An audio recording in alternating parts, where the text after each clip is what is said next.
Hi, everybody. Fiona Pearman and Kate Borra joining you from Core Confidence. And today we're going to be digging into the topic of confidence and curiosity. And when we look at this as a subject, when we're kids, we're always curious. Children are constantly asking, why? We're curious, we want to know more, we want to understand how things are connected. It's a natural part of childhood. And yet, as we grow up, things seem to change, whether that's education, we're often rewarded for getting things right, for having the answers, for knowing things.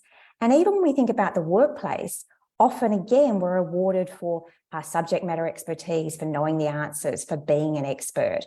So it's not surprising in a way that curiosity has diminished or has been something we've maybe even lost as we go through our journey of life. Yeah, I think as we talk about our world of confidence, many of us often rely on subject matter expertise as our source of confidence.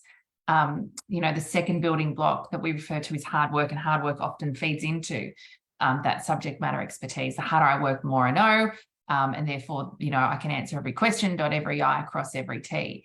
And so I think this, formula of how we're successful certainly is built into us as kids through how we're rewarded, recognized, acknowledged in the academic world.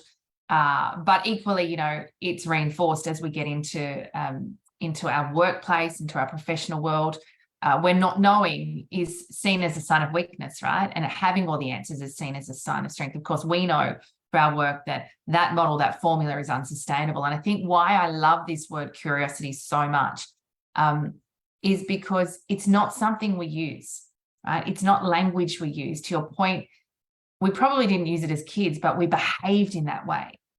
But certainly as adults, we don't. And certainly for myself, throughout my, the first decade of my professional career, I would never have used it once in context of the workplace, in asking a question, inquiring.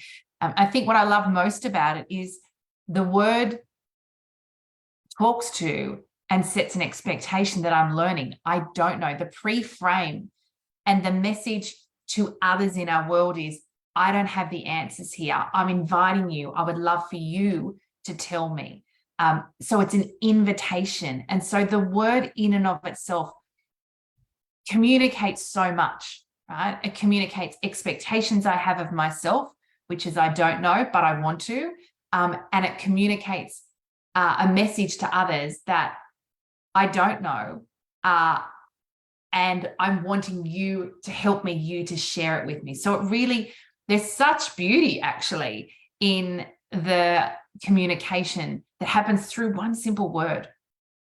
Yes, I think that's why you and I have such a deep respect for and love for this word, and we've really included it. We include it, every time we're in rooms, when we're running workshops, when we're running the Acts of Confidence program. It gives us so much permission and freedom as we embrace this word for ourselves. How can I get more curious about myself, my responses to things, why my default is this, why I'm, so perhaps angry or frustrated or annoyed, or why I'm feeling like I want to, close down or shut off from people. Just getting curious about what's going on for me below the surface is an incredibly powerful learning experience individually. And as you say, the more we do this with others, the easier it is to do many of the things we know are important in workplaces. We can collaborate well when we ask other people's opinions, when we're willing to ask for their input, and to be a little bit humble and not have all the answers, to be freed up to go, actually collectively, if we get curious together,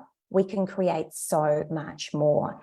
And I think there's a lovely piece here, from a leadership point of view, that I'm here to facilitate and to draw out and to bring the best of everybody into the conversation.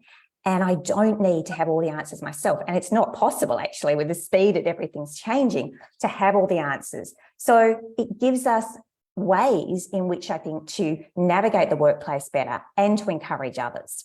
Yeah, and I think when we hold our work on confidence, it allows us to not know, to not have all the answers, ask really good questions and to do that from a place of personal power, that a place where I'm not weakened or my confidence doesn't, fall through the floor because I don't have all the answers. In fact, I'm able to really recognize my strengths, what I'm good at, what I am able to contribute and talk about, and equally what I don't, but what I would like to know more of. And so I love it from a learning mindset. I love it from a reinforcing piece in terms of confidence, but I love it also for what it really does. It's there's no judgment in it, right? It's an invitation in, and so it's so inclusive.